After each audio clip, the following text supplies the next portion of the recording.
آزاد کشمیر کے معروف روحانی سلسلہ حضرت میاں محمد بخش کے جانشین خاندان کی معروف روحانی شخصیت میاں ذوالفقار اپنے سینکڑوں ساتھیوں سمیت سابق وزیر اعظم بیرسٹر سلطان کی قیادت میں پی ٹی آئی کشمیر میں شامل ہو گئے۔ صاحبزادہ میاں ذوالفقار صاحب آج باقاعدہ پی ٹی آئی میں شامل ہو گئے، تو آج جو یہ پی ٹی آئی میں شامل ہو گئے اس حوالے سے یہ کیا کہنا چاہتے ہیں، ان سے پوچھتے ہیں۔ جی بسم اللہ الرحمن الرحیم۔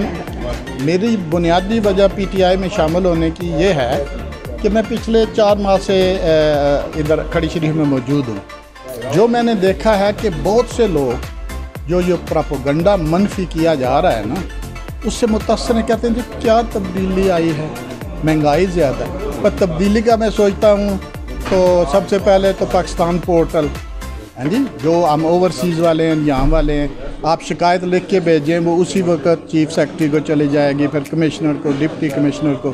یہ کام آپ کو تقریباً 1 ماہ لگتا تھا آپ کی درخواست کو جو ہے نا اس پہ کوئی ایکشن لینے کے لیے۔ میں سب سے پہلے آج اپنے پرانے دوست جناب میاں ذوالفقار صاحب کو پی ٹی آئی میں باضابطہ شمولیت پر خوش آمدید کہتا ہوں۔ یہ ایک بہت اچھے سیاسی کارکن ہیں، بلکہ ان کا ایک روحانی سلسلہ بھی ہے، اور اس سے بھی میں سمجھتا ہوں کہ ہماری پوری آزاد کشمیر کی پی ٹی آئی اور بالخصوص میرپور اور کھڑی میں ان کی روحانیت کا انشاءاللہ فائدہ ہوگا، اور جو مشکلات ہیں ان میں آسانی پیدا ہوگی۔ لہٰذا میں آج اس محفل کا، میاں صاحب کی شمولیت کی، اس پروگرام کا، ان کا پروگرام تھا بہت بڑا جلسہ کرائیں، لیکن کووڈ ہے، اس لیے میں نے ان سے درخواست کی تھی شعبان صاحب اور میں نے کہ اپنے گھر پر ہی چھوٹا سا پروگرام رکھ کے شمولیت کر لیں۔ جلسہ انشاءاللہ پھر الیکشن میں کئی وقت آئیں گے، جلسے ہوتے رہیں گے۔ بھائی صاحب، آزاد کشمیر میں کسی دور میں نظام زکوٰۃ پر کوئی کام نہیں ہوا۔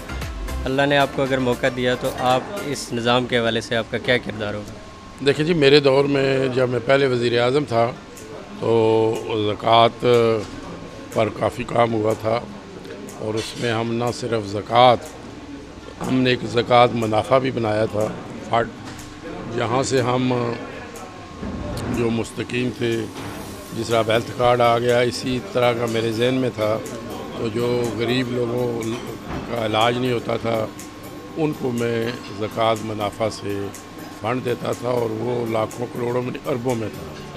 تو اس لیے اسی طرز پہ ہم اب اسے بہتر انداز میں اور بہتر اسپرٹ کے ساتھ ہم زکوٰۃ کا جو نظام ہے اس کو انشاءاللہ نافذ کریں گے۔